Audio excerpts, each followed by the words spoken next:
Whenever I hear about a horrendous emotional abuse story, I always ask myself, who would put up with that? Why would they stay?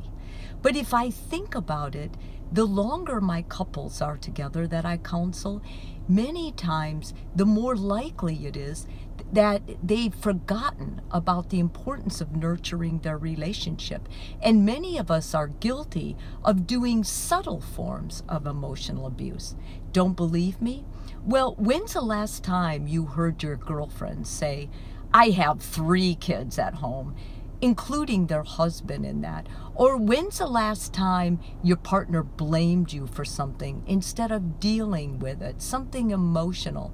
When's the last time you've minimized something your partner has done in order to prevent you feeling worse about it?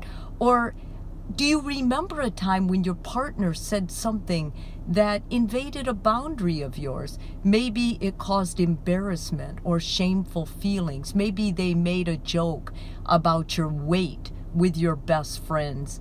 And they thought it was no big deal. I mean, they could even say, I was just poking fun. We were having fun.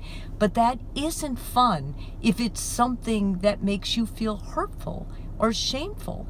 These are all forms of emotional abuse. Now, don't get me wrong. This is not for couples who are truly being emotionally abused. If you're truly in an emotional, you've married an abuser, abusers are sick and you cannot fix them. The best way you can take care of that is to go to a mental health care professional, plan a way, an escape way to get out of the house with your children. But this is for more the couples who have just gotten lazy or careless with the way they treat each other. And I think many of us fall into that trap the longer we're together. We forget the importance of being kind to our partner, talking kind, and we take them for granted. So we include them. We know so much about them. We may invade their boundaries without ever thinking about it. So today, I want you to just focus on this. And I'm going to give you some tips. I'm going to give you 5 tips. Number 1, if you're feeling bad about something, confront your partner directly. Now, if they get real defensive, that's a true form of abuse. That's emotional abuse. And I would confront that even more. I may even make a suggestion that the 2 of you go for therapy. That is not good in a healthy marriage. When you confront your partner with something in a healthy relationship, your partner is supposed to open it and look at it and not get defensive, but want to work with you in stopping whatever they did that made you feel bad. Secondly, set boundaries. If your partner is invading boundaries that are the sacred part of your relationship, whether it's telling your partner, telling other friends things that are personal about you that you don't want other people to know, or maybe taking away your me time or trying to project another project into your me time, that's an invasion of a very important boundary to you.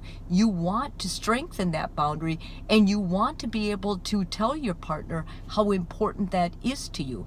Don't stay silent about that and don't use a passive aggressive approach in trying to work with your partner in that. Thirdly, practice giving each other respect. What does respect look like? What did it look like when you 2 got together? Respect looks like you wanting the best for your partner and feeling that love and support. When you go to your partner with a problem, they shouldn't insult you for having the same problem. They should listen. They should want to be your advocate. They should want to help you with that. Next, work on your self-esteem. If you're taking everything your partner says personally, then you're going to end up being insulted all the time. And it's not your partner's fault. It doesn't matter if they like the color dress you wear. It doesn't matter if they like the same TV show. It doesn't matter if your favorite dress isn't their favorite or your favorite shirt isn't theirs. Your partner shouldn't be a mini version of you. And lastly, get back and take back responsibility for your relationship.